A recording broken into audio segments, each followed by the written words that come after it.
It is because people are afraid of the consequences of what they might open up. And, you know, it's not just Ireland, it's most jurisdictions in the world that have not legislated.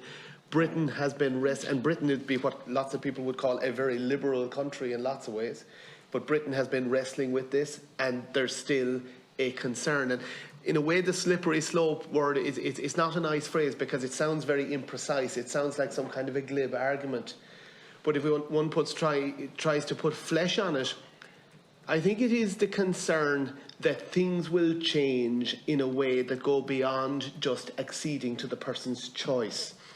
If you could address an individual person's choice and be sure that there weren't consequences for others whose lives might pan out differently as a result of taking this step, then I think the argument would be much more clear-cut in people's eyes.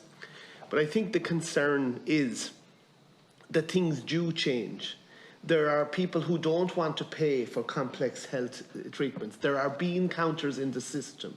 There are reported cases in places like Oregon, for example, where people have been told by their insurance companies, we won't cover your health care in your cancer situation, but assisted dying or, you know, is facilitation and paid for under the plan.